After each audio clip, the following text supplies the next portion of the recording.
We're going to continue chasing the 11th marble, or are we actually going to wake up and create the revolution that needs to happen for human sovereignty to prevail, not only in America but in the whole world?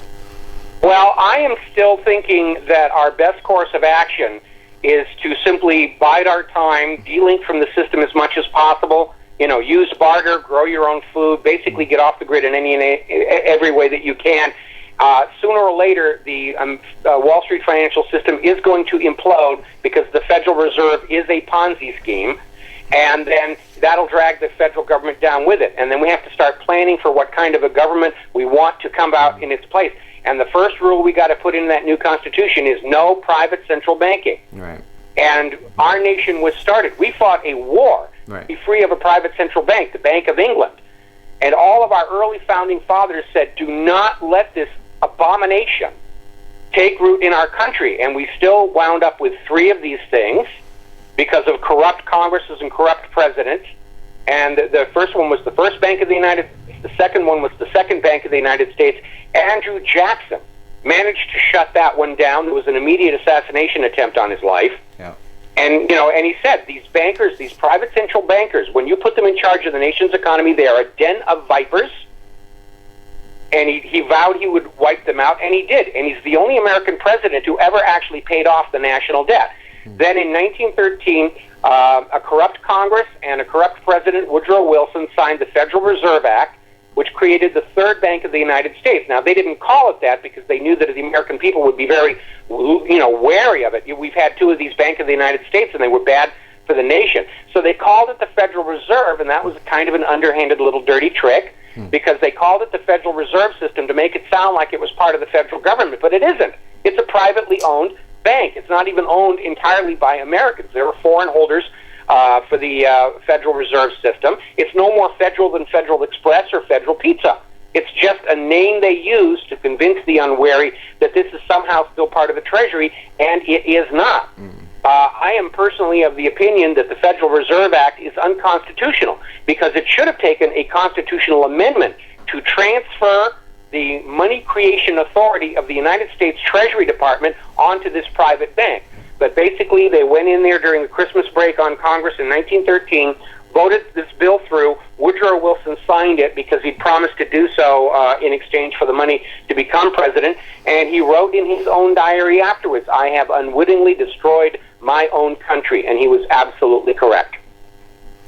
1984 knocking at your door. It is a brave new world out there, and these are the issues that we're talking about. We, as truth activists, as truth tellers, just feel again that knowledge is power, and the more that we as a society collectively are aware of these issues, we can move forward and come to some type of consensus, so again we can be free for for generations to come. But I think one of the in closing, what do you think one of the uniting factors should be? Something that can bring everybody to a consensus and actually look at each other and say, hold on, it's not only our duty but our obligation to overthrow bad government. And we can talk about left or right, but when are we actually going to come to the consensus that, hey, we are so far already from bad government, and we the people no longer have power over our system? I mean, you put a camera on a politician and they run, unless it's an election year, of course. So what do you think should be the main message for those young activists out there holding up signs to get in consensus so we can move on for our true brave new world, not controlled by the New World Order?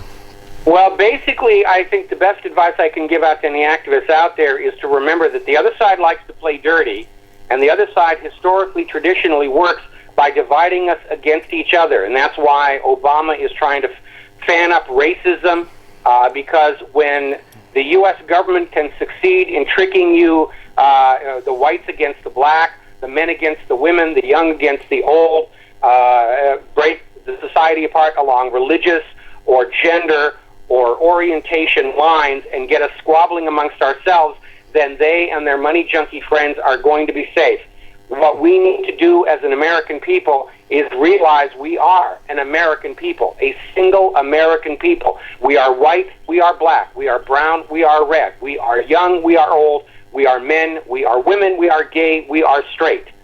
We're all united together against the one common enemy that threatens all of us, and that is this growing fascist economic tyranny that has taken root in the United States of America. And the problem is when you're living under a fascist economic state where the rich are allowed to keep their money and their losses and their criminal activity are dropped onto the people, no amount of work, no amount of dedication, no amount of playing within the system is going to get you or your children a good life. And you can look around at all these other nations that descended into fascism and see exactly what I'm talking about. I am still very much hoping that the U.S. government and Wall Street are simply going to collapse from their economic mismanagement and their own internal corruption the way the Soviet Union did. But, I think we're also at a point right now, if you are involved in protests, you need to be aware that the U.S. government is going to send in infiltrators and agent provocateurs to try and cause trouble. The U.S. government needs to somehow convince all of America that anybody standing up and saying that the government is heading in a wrong direction is a bad, evil person. They did it back in the 1960s with the anti-war movement. The U.S. government actually staged a riot inside the Disneyland Park in Anaheim to demonize the peace movement.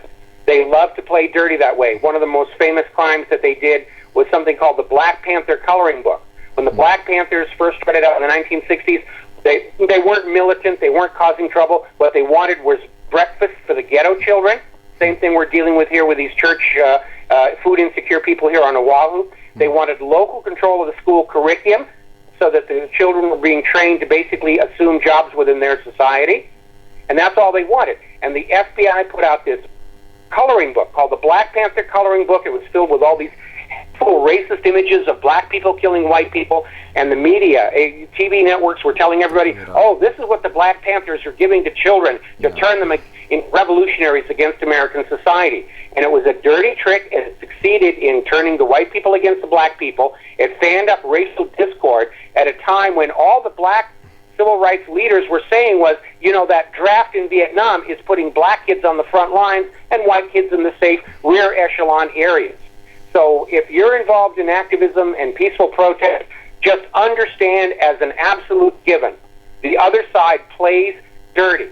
The government is filled with people who think that the willingness to lie, cheat, steal, and kill makes them superior human beings, and it does not. It just makes them human beings who are willing to lie, cheat, steal, and kill. But they are going to do it and pat themselves on the back for their cleverness. Well, there you go. Anybody out there, let's come together as a humanity. Let's put our petty differences aside. We know that the other side will play dirty, but that can't stop us. We can't win something if we don't, take steps. And remember, revolution is not an event; it is a process. And the controllers have spent a very long time creating this control network grid that operates pretty much all over the planet. So it's a process to undo the whole thing. But again, let's grow our food, let's grow our medicine, let's come together as a people and realize that we are the ones with the power. Today we were talking to Mike Rivero, whatreallyhappened.com. Please get on his site, listen to his radio show, check out his blogs, and make him one of your sources of information opposed to the corporate controlled media that is not looking out for you.